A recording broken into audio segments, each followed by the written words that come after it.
I don't buy into the idea that if you just try hard enough up front, or if you do things right, magically things are going to click. And so you should just hustle your way to it, because on the other side, you're going to be able to rest. My experience is that everything is a long game in entrepreneurship. You have to set things up that you can stick with. So now I know that, because there were times in the beginning where I was like, if I work hard enough on this, then on the other side of it, it's going to be easy.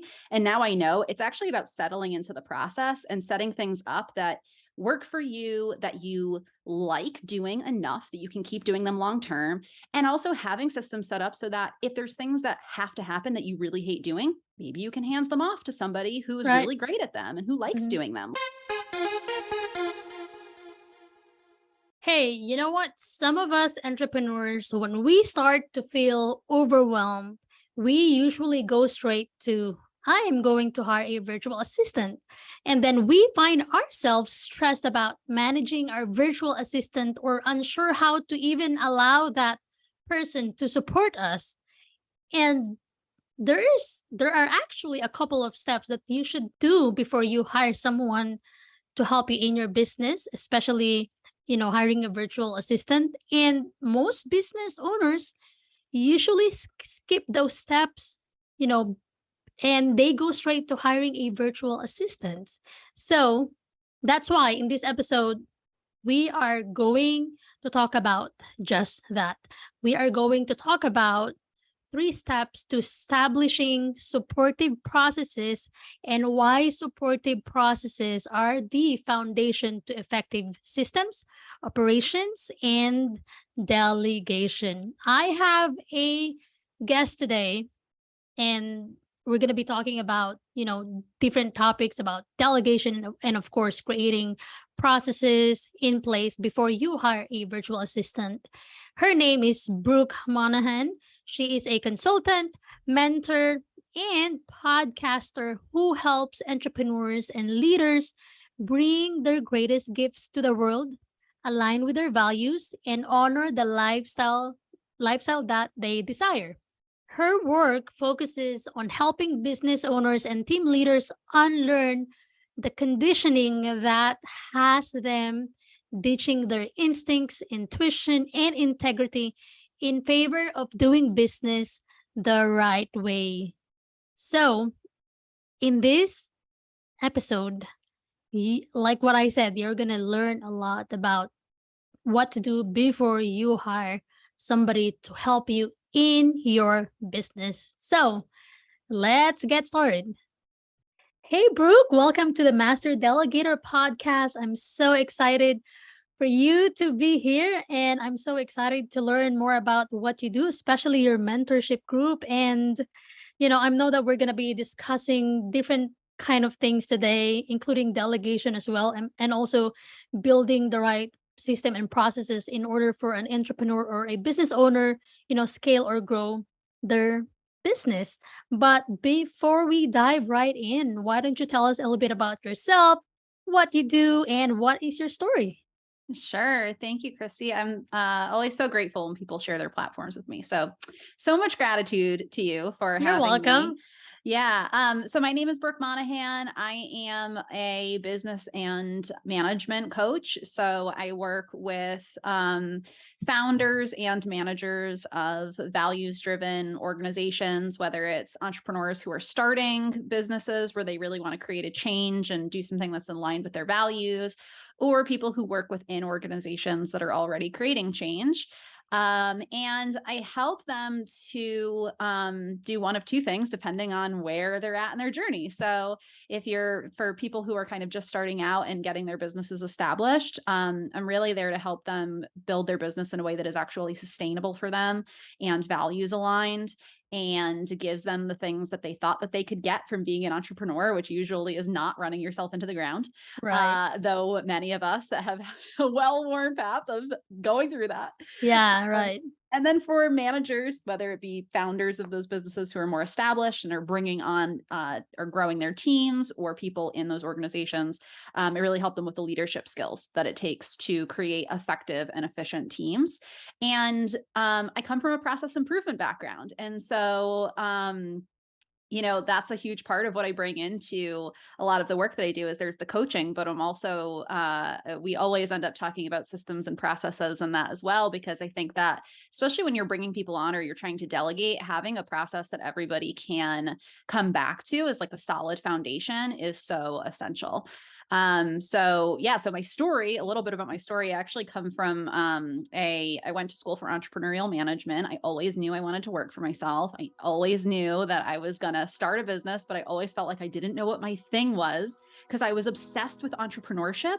But I thought like you have to have something else to apply the entrepreneurship stuff to. You can't just talk about or like study entrepreneurship, right? And then You I have to went experience it actually. right, right. And so I went to school for that. And then I ended up, after I left there, what business school taught me, anyone who's like, I need to go to business school, I don't think you do. I'm going to tell you what business school taught me. It Me taught too. me, I agree. yeah, it taught me that having the information is not going to do it. Like, there's a whole missing piece around application and around being like betting on yourself and around taking risks and being uncomfortable and forging your own path and doing things you're not seeing other people do, and that's a huge piece of it. And so after I left business school, I kind of felt like, oh my gosh, where do I go from here? I can't just take the leap and start a business. And I ended up working for a company that was getting started in retail. And so I got some really great experience with them, just opening retail stores for them, running teams for them, getting their accounting systems in place and getting their inventory tracking systems in place. So it was like I got all of this experience. And then I ended up just staying in retail for a while. I worked for some really big international retail brands. And after I did that for, I don't know, 8, 9 years, 10 years, maybe, don't even know. I was like, I need to get out of here and do something where I'm contributing to something bigger. And I went into the nonprofit world. And that's where I got some more process improvement and project management experience. It was fantastic. And then life happened and I ended up having to move across the country. And when I did, they really didn't want to lose me. And I was like, hey, what if you Where just did you hire me back? move? I moved from Buffalo, New York to New Orleans, New Louisiana. Orleans, okay. Yeah. Now I'm in California. I have moved again since then, but they really didn't want to lose me. And I was like, well, why don't you hire me back as a consultant? And so I started a project management and process improvement consulting business. I also started a dog walking business at the same time. Nice. And I did that for a while. And then when COVID happened, I finally decided, I was podcasting the whole time and people had been coming to me the whole time saying, I really want to start a business, or I want to run my business in a way that is a little bit more sustainable for me. And you look like you're doing this in a way that I really want to do it. Will you help me? Will you help me? And I was like, I'm not a coach. I can't help you. You should go to this person. And when COVID happened and suddenly there were no dogs to walk because everyone was home. Right. And everybody who had hired me as a independent contractor, they were just trying to retain their employees. So all of those contracts ended. I was like, you know what? I have all these people who have been listening to my podcast, watching me do what I do, asking me to help them. Sure, I'll help you. And that was where the mentorship program was born. And that's been most of my business since then. Wow, that is really awesome. And, just talking to you right now, I feel like you are a very passionate person because you mentioned, some keywords like you help, companies who have values, Mhm, that you're in alignment with, and you want to help companies who are also creating change. So mhm. I love that. And I feel like we should really work for those businesses or companies that we are in alignment with, and that we are passionate to work with, Yeah, because you don't want to wake up in the morning, regardless what time you wake up in the morning, and not liking your job, even as a business owner, totally. right? Even if you're the one providing services to businesses, if we don't like what we're doing and we're just forcing ourselves to do it just because we don't want to go back to our corporate job, that's actually similar to working in the corporate world, right? Because you're like not Yes, not happy with what you're doing. So I love that you really totally. know what you want to do, and you know who you want to help. And Totally. so you, with your job, with only one client, with zero backup plan, and you support yourself full time in your very first year. Tell me about your struggles, and the struggles you had during that time, and what have you learned, and how did you overcome those struggles? Yeah, it was wild. Like, I think back on the fact that I did that and I really don't know what I was thinking. I think that I just was like, I'm going to figure it out. Like, I had been saying that I was going to quit my job, or I was saying that I was going to start a business for so long and just not doing it. And one of the things that I know about myself, and not everybody is like this, but I know it about myself, I am not going to work around the clock. I am unwilling. I don't want to. It in no way entices me. And it is one of the reasons why for so long I didn't start my business, because I thought that was required. And I thought, well, if I want to start my business so I don't have to do that, why am I going to start my business then? Because if that's what I have to do, right? So I was like, you know what? I'm not going to do this on the side of a full-time job. I'm just not going to. So I'm just going to start and I'm going to figure it out. And that was where the dog walking business came in, because very Mhm. quickly I was like, I can't support myself with one client, right? And so I started just doing other things that I liked. And, it was a struggle because it was really uncertain. I also I supported myself my first year, but I mean, I was scraping by for sure. It's not like I'm one of those and suddenly I was making $100,000, Yeah. like not by a long shot, but I did At it. I least you made were it. not homeless. Right. Like I was fine. I mean, when I look around at the life that I had, I can only be grateful. You know what I mean? Like I had everything that I needed and I was totally fine. But the struggle, I think, really was just like not spiraling into I'm a failure and all of this is going to disintegrate if I don't do every single thing exactly right at every moment. Like it was maintaining enough trust in myself and enough trust that I was going to figure it out, maintaining trust in myself that you know, when I see the signs, if I see the signs that this isn't working, I'll do something else. Like I'll figure it out. I can always go back to retail if I want to. Right. You know what I mean? Mhm. I can always go and get a management job for a retail brand. Like that's easy, but I can't have the life that I want if I don't just maintain some amount of faith that if I stick with it and I keep going, I'll make it. And I think that the biggest lesson that I learned from that was that every single thing that I do in my business, if it's not sustainable and something that I can stick with long term, it's not a solution, right? Mhm. Because I don't buy into the idea that if you just try hard enough up front, or if you do things right, magically things are going to click. And so you should just hustle your way to it, because on the other side, you're going to be able to rest. My experience is that everything is a long game in entrepreneurship. You have to set Mhm. things up that you can stick with. So now I know that, because there were times in the beginning where I was like, if I work hard enough on this, then on the other side of it, it's going to be easy. And now I know it's actually about settling into the process and setting things up that work for you, that you like doing enough that you can keep doing them long term, and also having systems set up so that if there's things that have to happen that you really hate doing, maybe you can hands them off to somebody who is Right. really great at them and who likes Mhm. doing them. Like we can help each other out in that way. So I think sustainability and the absolute necessity of that was the biggest thing. And also what you mentioned before about remembering why I'm doing this, Mhm. because I can work 40 hours a week doing things that I don't like and it will burn me out. Or I could work, there are some days where I'm working so much because I just love what I'm doing so much. But in my mind, I'm not working, I Mhm. just love it. So Yeah. That's the thing, actually. Like when you keep telling yourself, like, I need to work so hard for this, blah blah blah blah. If you have that kind of mentality, like, it will drain you.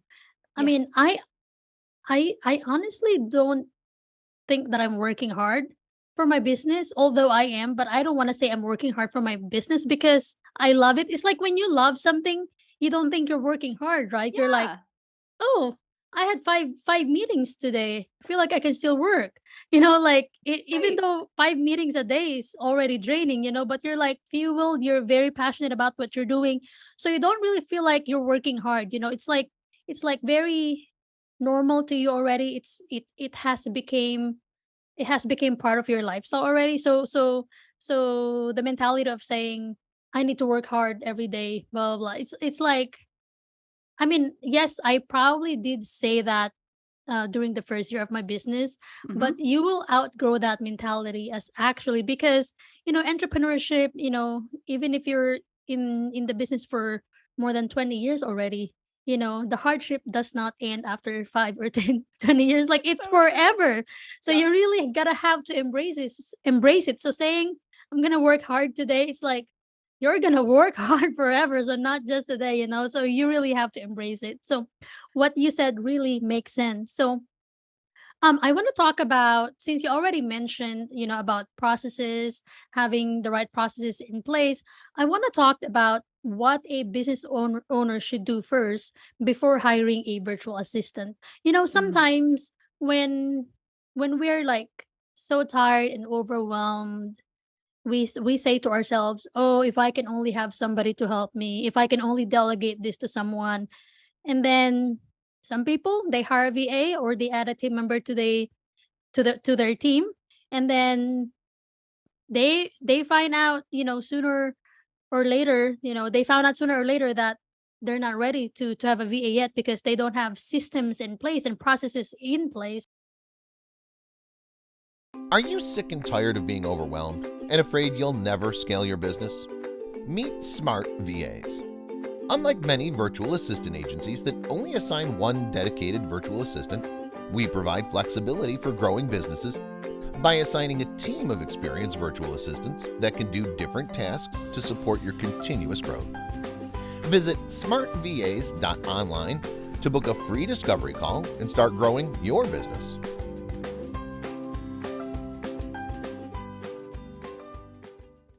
So tell me about, the three things you need to have, in order to have a established supportive processes in place. Sure. Yeah. So the first thing is definitely awareness. So I tell people, like, if you're feeling overwhelmed and you're immediately going to, I need to hire a VA, I ask them to first bring some awareness to what the problem actually is. So is it just that you feel overwhelmed?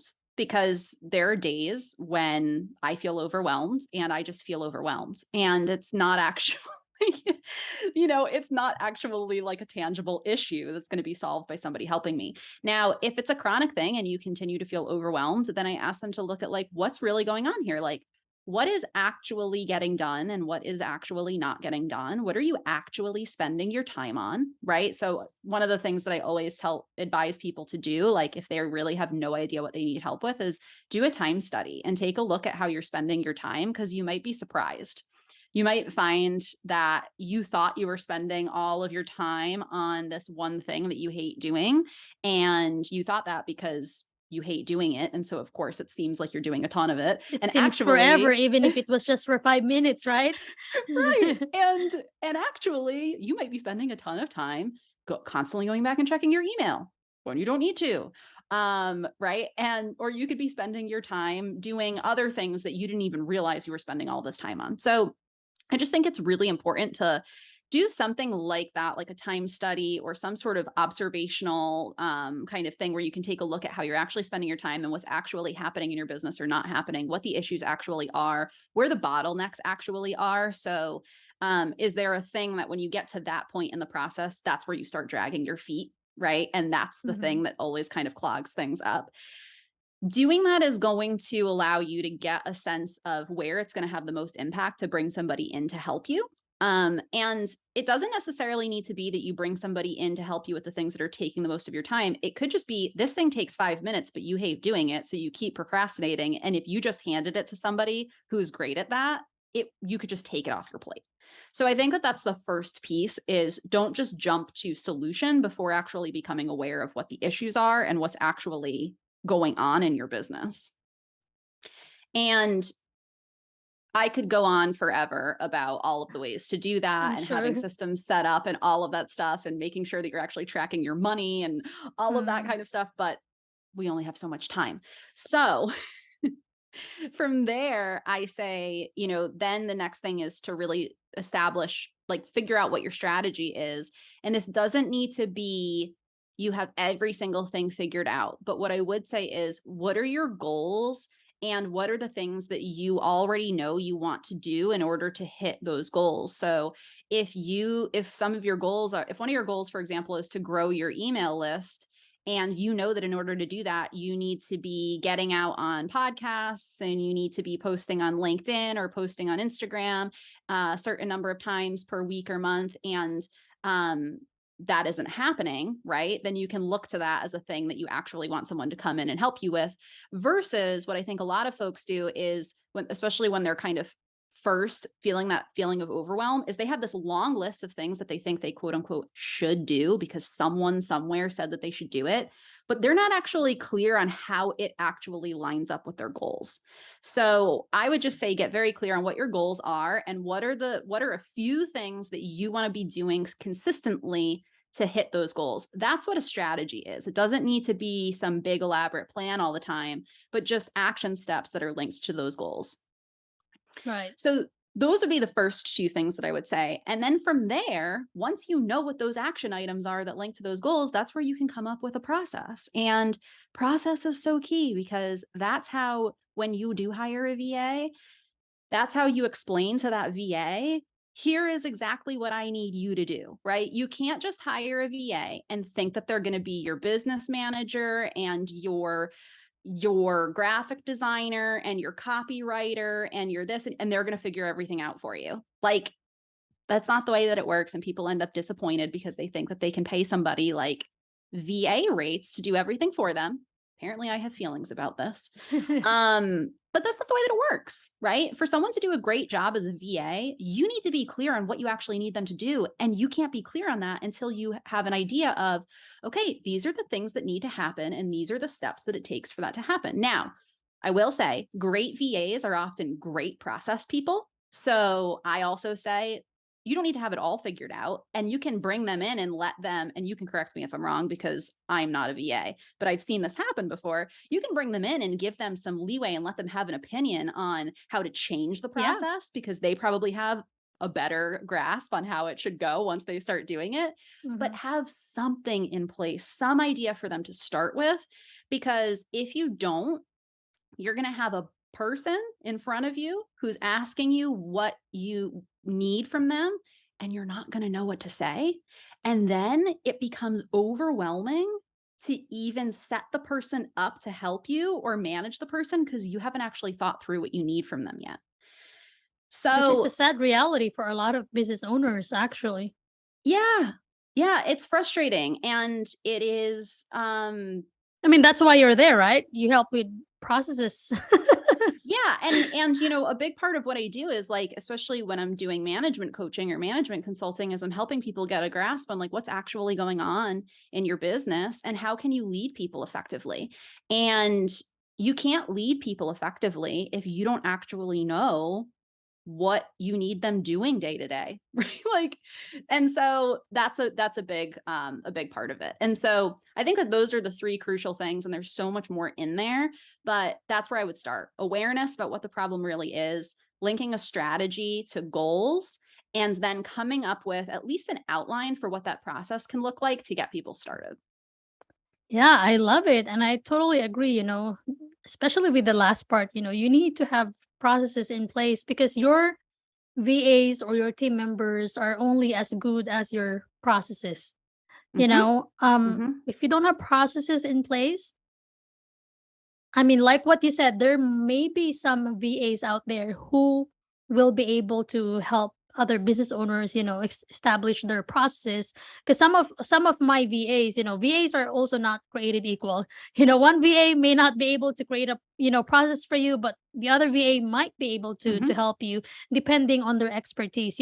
That's why some of my VAs, when our clients don't have systems and processes in place yet, especially standard operating procedures, we tell our VAs to write down, create a document with step-by-step instructions on how to get something done, so that Yes. your VAs are not going to be with you forever as well. Yes.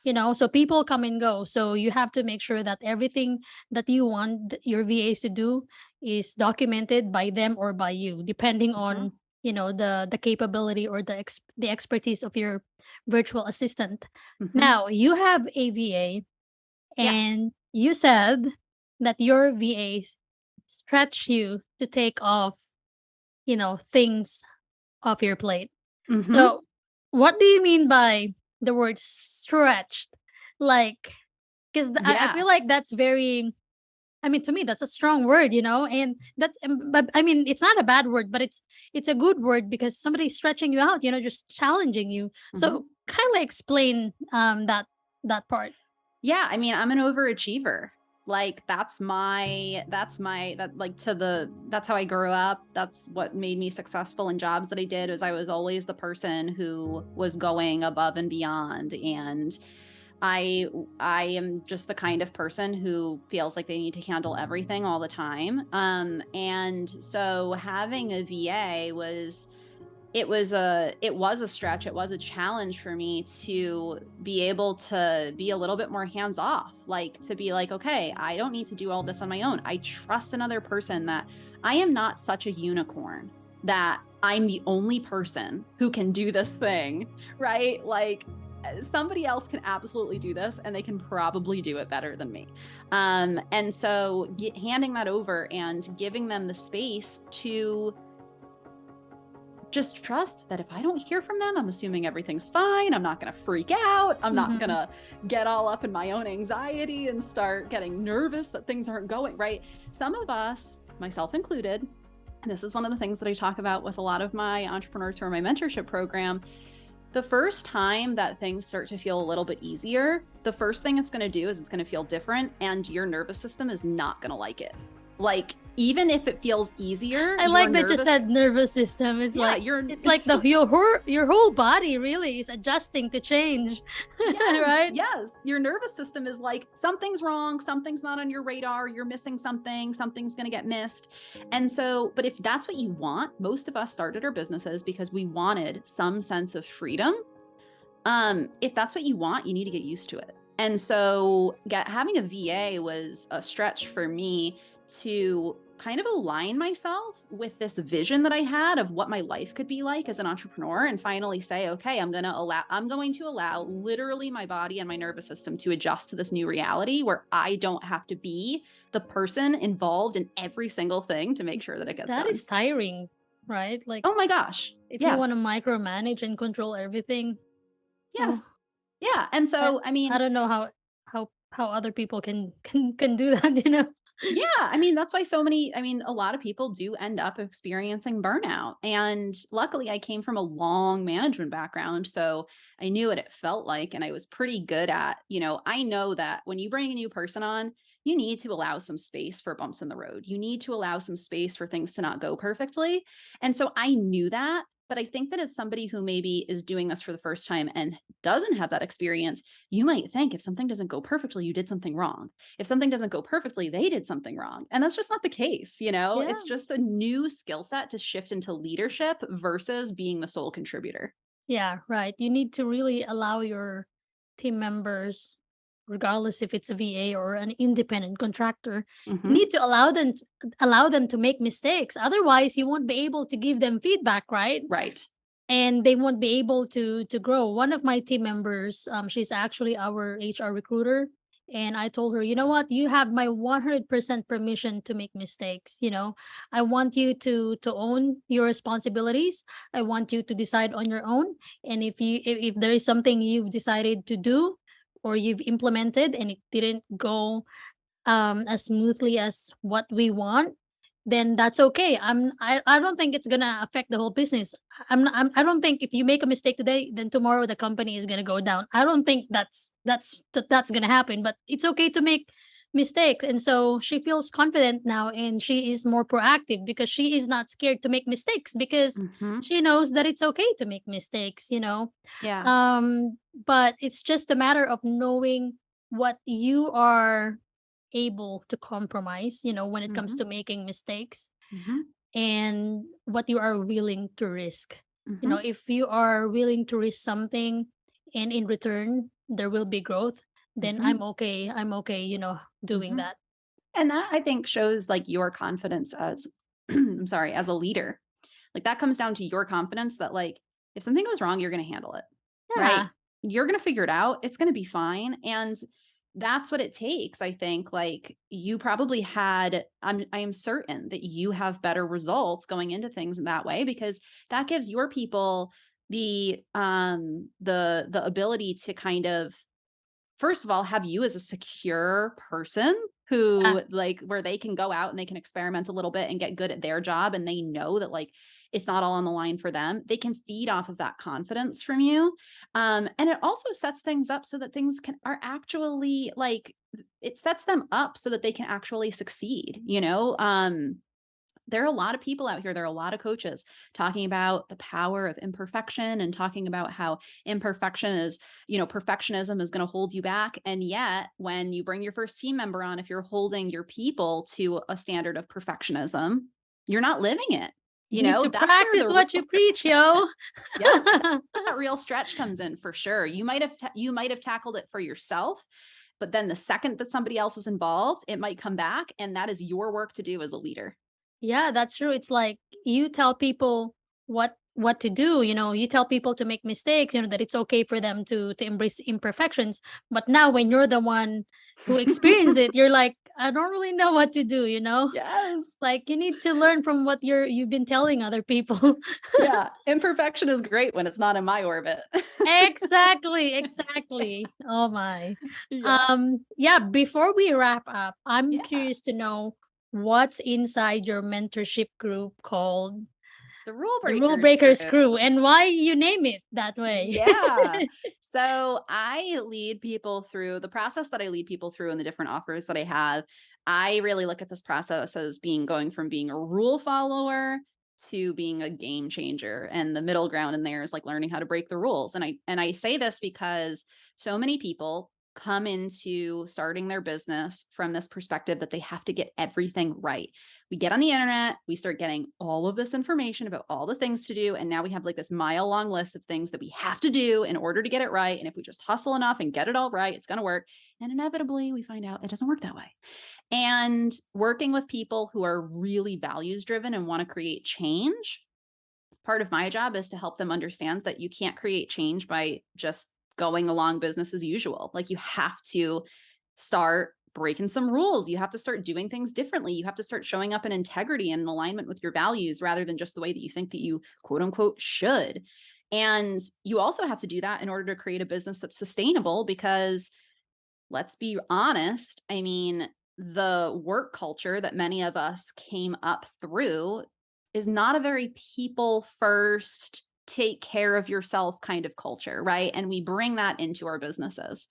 So the Rule Breakers Crew is really about building a really solid foundation of skills for approaching your work in a way that is sustainable for you and centers a bit of self-care and is aligned with your values and really clarifying like what this vision is for this business that you want to create and stretching you to show up in alignment with that vision. So we meet every week.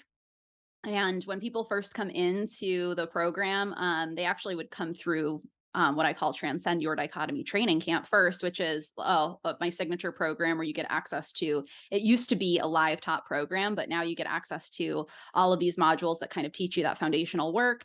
And you have access to me as your coach in live office hours and live coaching. And then in the Rule Breakers Crew, that's kind of like the next step up. It used to all be one thing, but now I've kind of separated them out to make training camp a bit more accessible. And we do trainings, we do group coaching, we celebrate each other every single month. We have networking calls, we talk about what's going on in your business, how can we help each other? And it's just like my favorite thing ever. So, Cool. Is yeah. this still open for new attendees? Yeah. So you would actually start in training camp, which was always the case. It was just that I was I had it kind of nestled under Yeah, the yeah. title of Mhm. Rulebreakers Crew. It's the same thing. It's always open. So yeah, the best way to find it or to figure out if it's a great fit for you is actually to probably take, I have a self-guided workshop that you can take. It's called, or you can find it at bit.ly/no business rules. And it walks you through that pathway of those 5 growth phases from rule follower to game changer. And whether you are right for training camp or the Rule Breakers Crew, or you're at a phase where maybe management coaching would be better for you, that training is going to help you see where you are on that path. And it's going to help you determine, where am I in these growth stages? And based on where I'm at, where should I be focusing my energy to make some traction here? Because everyone loves to jump straight into the strategy, and they might not have that foundation yet, Yeah. kind of created where they really know what works for them yet and can truly be strategic. And so it's going to help you to figure out your main things that you should be focusing your attention on. Cool. So bit.ly/no business rules. I'm going Yes. to include that in the show notes so Thank that, you. our listeners can also visit that website. And where can people find you online?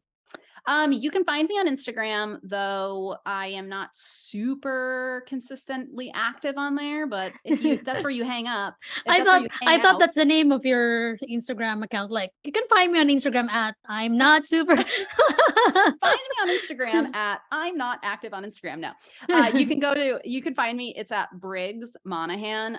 If you just search for Brooke Monaghan, I'm sure that I will come up. But really the best place to find me is go to my website, brooke-monaghan.com. That's with a G. So it's MONAGHAN.com.